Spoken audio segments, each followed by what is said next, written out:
नमस्कार किसान भाइयों, क्या आप भी धान की खेती में कल्लों को बढ़ाना चाहते हैं। आप बहुत सारी खाद, बहुत सारी दवाइयों का इस्तेमाल कर चुके हैं,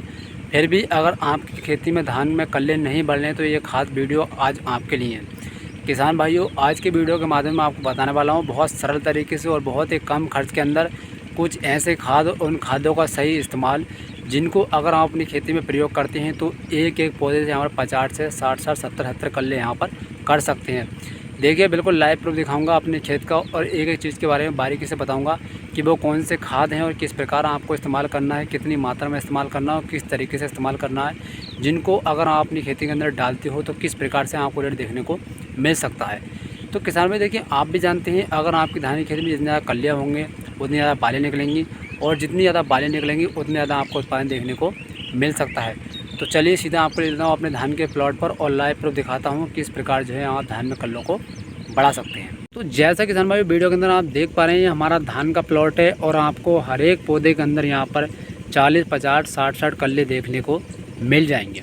अब देखिए, आपने देखा होगा सभी किसान भाई लगभग खादों का इस्तेमाल तो बराबर करते हैं, लेकिन होता क्या, जो चतुर किसान होते हैं वो यहाँ पर कल्लों को बढ़ा लेते हैं, वहीं कुछ किसान क्या होते हैं कल्लों को नहीं बढ़ा पाते। अब होता क्या, अगर हम जो खाद इस्तेमाल करते हैं उनका अगर तरीका सही है, डालने का समय सही है तो वो खाद प्रॉपर काम करेगा, लेकिन उसी खाद को हम सही समय पर नहीं डालते हैं, सही तरीके से नहीं डालते हैं तो भैया उससे हमारी खेती में कोई रिजल्ट यहाँ पर देखने को नहीं मिलेगा। तो देखिए, आपको करना क्या है, सबसे पहले जब आपके धान 25 से 30 दिन के यहाँ पर हो जाएं तो उस स्थिति में आपको क्या करना है, यहाँ पर आपको मैग्नीशियम सल्फेट का इस्तेमाल करना है। अब सबसे पहले हम ये जान लेते हैं कि भैया हमें मैग्नीशियम सल्फेट का इस्तेमाल करना कितना है। तो किसान भाइयों, 1 एकड़ के अंदर आप 3 से 4 किलो प्रति एकड़ के हिसाब से आपको मैग्नीशियम सल्फेट का इस्तेमाल करना है और साथ में 3 से 4 केजी जो है आपको यूरिया का इस्तेमाल करना है पर बीघे के हिसाब से। अगर मैं एकड़ की बात करूं तो आप 25 से 30 केजी यूरिया एकड़ के अंदर ले सकते हैं। अब देखिए, मैग्नीशियम सल्फेट से होता क्या, मैग्नीशियम सल्फेट क्या करता है, जो पौधे के अंदर जो कल्ले नीचे छोटे रह जाते हैं उनको बढ़ाने का काम करता है और साथ में हमारे फसल को कच्चा करने का काम करता है, इससे हमारी फसल जो है यहाँ पर बढ़वा लेती है। अब आपने देखा होगा कुछ किसान भाइयों खेतों में होता क्या है कि 8 से 10 कल्ले हो जाते हैं, बाकी उनके कल्ले होते हैं वो नीचे छोटे रह जाते हैं। अब उसमें होता क्या है, तो बालें निकलती नहीं है या फिर बालें निकलती हैं तो बहुत छोटे निकलती हैं, जिससे हमें उत्पादन सही देखने को नहीं मिलता।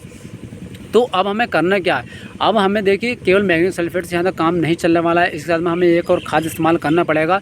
इसके साथ में हमें जिंक सल्फेट का इस्तेमाल और करना पड़ेगा। तो चाहे तो आप दयाल की मोनोजिंक ले सकते हैं, बहुत ही बढ़िया इसका इस्तेमाल करें। तो देखिए, इसका इस्तेमाल जो करना है हमें यहाँ पर 3 से 4 केजी एकड़ का इस्तेमाल हमें इस जो है जिंक सल्फेट का इस्तेमाल करना है। अब जिंक सल्फेट जो है हमारी धान की खेती में करता है क्या किसान भाई, जिंक सल्फेट से होता क्या है, जो हमारी फसल होती है वो कच्ची होती है, साथ में जो पौधे में पीलापन आ जाता है या पत्तियाँ लाल पड़ जाती हैं, पीले चकत्ते आ जाती हैं, तो उसको दूर करने का काम जो हमारा जिंक सल्फेट यहाँ पर करता है। और साथ में जो हमारे कल्ले छोटे रह जाते हैं, आपने देखा होगा पौधे के अंदर 10 से 12 कल्ले, 3 से 4 कल्ले हर पौधे के अंदर आपने देखा होगा छोटे रह जाते हैं, तो उसके अंदर या तो बालियाँ बनती नहीं है, अगर बालियाँ बनती भी हैं तो बहुत छोटी बनती हैं, जिससे कि उत्पादन सही नहीं निकल पाता। तो अगर आप मैग्नीशियम सल्फेट के साथ जिंक सल्फेट का इस्तेमाल करते हैं तो वो क्या करता है, यूरिया के साथ मिलने के बाद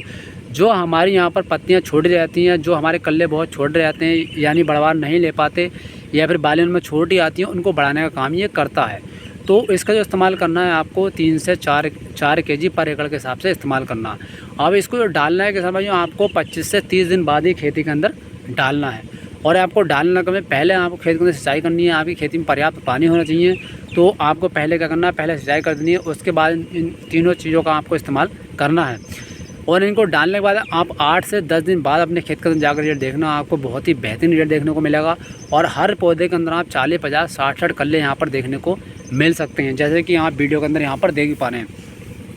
क्योंकि मैंने बताया था कि सभी किसान जो भाई जो है खादों का इस्तेमाल तो लगभग बराबर करते हैं, लेकिन चतुर किसान होते हैं वो उत्पादन बढ़ा लेते हैं, कल्लों को बढ़ा लेते हैं। वही कुछ किसान भाई क्या करते हैं, खादों का इस्तेमाल सही तरीके से नहीं करते, सही समय पर नहीं करते। तो सही समय मैंने आपको बताया, जब आपके 25 से 30 दिन को यहाँ तो आपको 3 से 4 केजी मैग्नीशियम सल्फेट लेना है और साथ में आपको 3 से 4 केजी यहाँ पर जिंक सल्फेट लेना है और दोनों को बड़े तरीके से मिला लेना है। बड़े तरीके मिलाने के बाद आपको 25 से 30